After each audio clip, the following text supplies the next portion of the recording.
On the 29th of October 1966, a momentous event occurred in the annals of Doctor Who history. Audiences watched in awe as the Doctor underwent a transformative process, a revelation, the regeneration.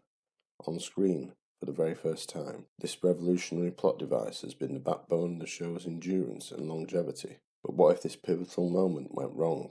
How much of the show's success and influence can be attributed to the second Doctor, Patrick Troughton? Join us as we delve into the past and uncover the truth. November 1963. A new era of television began with the debut of Doctor Who.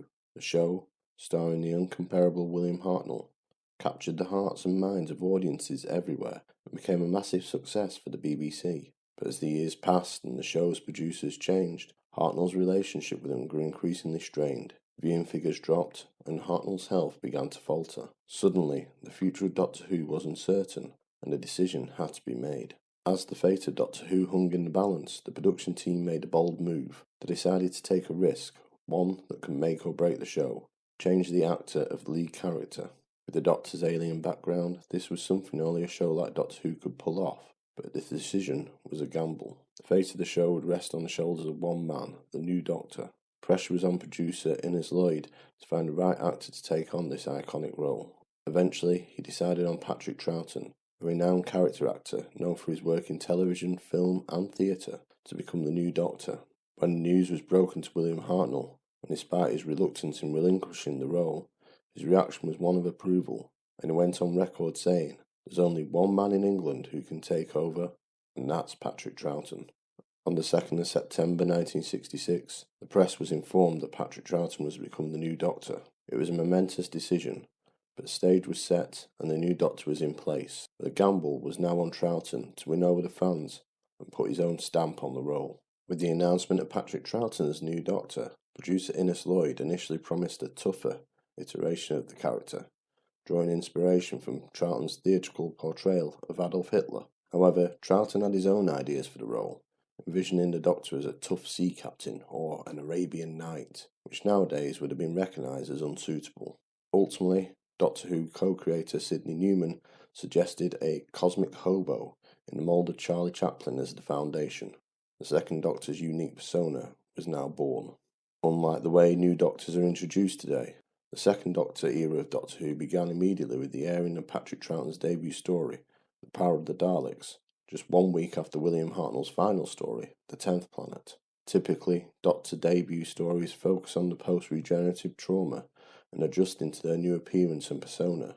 With The Power of the Daleks, the trauma element was minimised, with the Doctor briefly experiencing a drumming in his head and briefly seeing his previous incarnation in the reflection of a mirror. Instead, there is a focusing on companions Ben and Polly's scepticism of the Doctor's true identity. Additionally, there is no scene of the Doctor selecting a new costume as the outfit regenerated with him.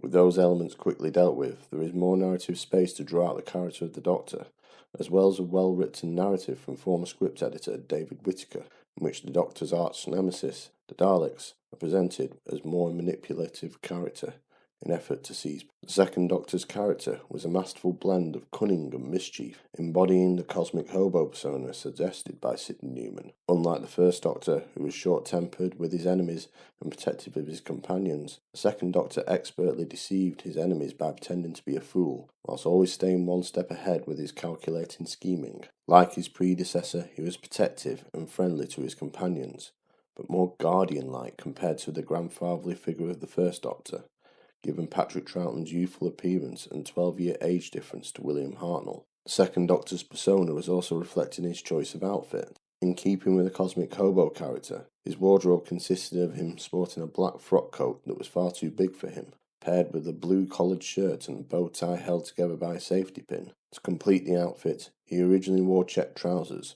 which were later replaced by houndstooth pattern pants held up by braces. Originally, he also wore a stovepipe hat, which was discarded early in his tenure. All of this was a stark contrast to the first Doctor's Edwardian-themed costume. To preserve the allure of his character, Patrick Troughton avoided the spotlight and rarely spoke to the media. In a rare instance, he shared his perspective on this with an interviewer, stating, "I think acting is magic. If I tell you all about myself, it will spoil it." This attitude, from a child's point of view, only added to the idea that the Doctor and Patrick Troughton were one and the same.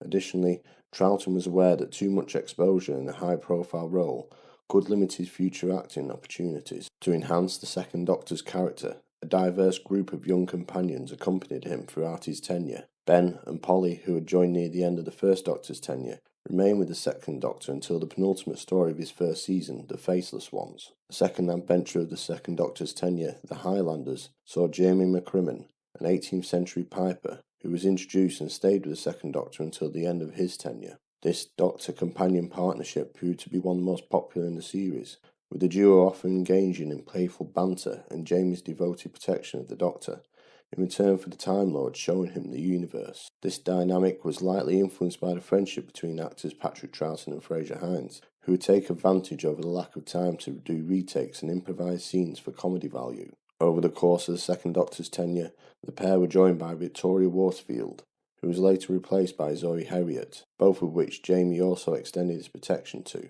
Additionally, the character of Jamie evolved as he was exposed to different environments and time periods, allowing him to grow beyond his 18th century Scottish persona, while still retaining his certain characteristics. The introduction of the Second Doctor marked a shift in the types of stories that were being told in Doctor Who. The production team decided to move away from the pure historical stories that had been a staple during the William Hartnell era, with only one such story, The Highlanders, appearing during Patrick Troughton's tenure, fitting that description. Additionally, the Daleks, who had been closely associated with the show's success, were used less frequently, appearing only twice during the Second Doctor's era. To fill the void left by the Daleks, the Cybermen, who had debuted in the First Doctor finale, The 10th Planet, were used more frequently, appearing in 4 of the Second Doctor's stories. They led the way in the new approach to storytelling, which followed a Monster of the Week approach. New antagonists such as the Ice Warriors, the Yeti, and the Great Intelligence were also used more than once across the Second Doctor era and the series as a whole. Other monsters such as the Macra, the Chameleons, the Weed Creature, the Quarks, and the Crotons also contributed to this new approach to storytelling and formed the bulk of the Second Doctor era.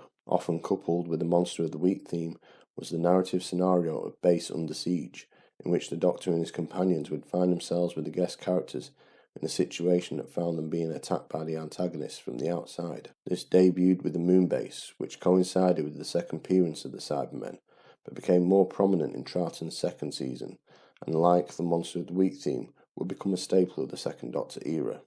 This era, much like the first, established key elements that have become integral to the show, along with the introduction of new antagonists and the development of existing ones such as the Cybermen. The Second Doctor era also marked the first appearance of the iconic sonic screwdriver, which debuted in Fury from the Deep. Also, the introduction of the character Lethbridge Stewart in The Web of Fear and the Organisation Unit in The Invasion. But most importantly, the revelation of the Doctor's own race, the Time Lords, in the final story of the Second Doctor era, The War Games. Behind the scenes, Patrick Troughton was well liked by both his co-stars and the production team, and was known for his fatherly demeanour on set, as well as his professional attitude as a lead actor. He also had a reputation for being a practical joker, often teaming up with co-star Fraser Hines, which is said to have influenced their on-screen dynamic as Jamie and the Doctor. Despite the changes in the cast and storylines and production team, the demanding production schedule of the show remained unchanged, with up to 44 episodes per season, along with rehearsals, filming and promotional events. The workload was intense and lasted for the majority of the year. Patrick Troughton, being the lead actor, found this particularly challenging and ultimately decided that the third season would be his last, due to the hectic nature of the recording schedule and his concern of not being able to get other acting work due to being typecast if he stayed in the role for too long. The Second Doctor era came to an end on the 21st of June 1969 with episode 10 of The War Games, which also saw the departure of characters Jamie and Zoe. Despite all the changes to the show that had been made with Patrick Troughton at the helm, you could argue that the show needed to be refreshed in preparation of it going into the 1970s. With a clean break of the Doctor and companions, this allowed the opportunity for a soft reboot of the show. This is by no means a criticism of the Patrick Troughton era, with all 3 seasons providing some of the show's best stories, but it represented an opportunity for the era not to become dated or worn. Patrick Troughton's worries about being typecast as a Doctor in Doctor Who were alleviated as he began preparations for his role as the Duke of Norfolk in the 1970 TV series The Six Wives of Henry VIII, just weeks after finishing on Doctor Who. He went on to have a steady stream of acting opportunities in both film and television throughout the 70s and 80s, particularly in the role of Father Brennan in the 1976 horror film The Omen. In 1972, Doctor Who producer Barry Letts invited Patrick Troughton to return as the second Doctor in the season 10 opener The Three Doctors, alongside Jon Pertwee and William Hartnell, who were playing the third and first Doctor respectively. Despite his initial reluctance, he eventually agreed and thus began a renewed relationship with the show that would continue into the 1980s. He made 2 more appearances as the second Doctor in 1983's 20th anniversary story The Five Doctors and 1985's The Two Doctors. At the request of 1980s producer John Nathan Turner, Troughton also travelled the world, attending conventions and connecting with fans who had grown up watching him on television. Unfortunately, it was during one of these conventions in Columbus, Georgia in 1987 that Patrick Troughton suffered a fatal heart attack and passed away 3 days after his 67th birthday. Initially, the appointment of Patrick Troughton as the Doctor saw mixed reactions. The dramatic shift from Hartnell's grandfatherly figure to Troughton's clown-like persona was bound to raise concerns about the future direction of the show amongst the audience, who had become familiar with Hartnell's portrayal. However, Patrick Troughton's successful tenure as the Doctor, and the fact that the show is still on air to this day, serves as proof of his success. His interpretation of the Doctor and the production team's shift in storytelling approach demonstrated the show's ability to adapt its style and appearance while staying true to its core values.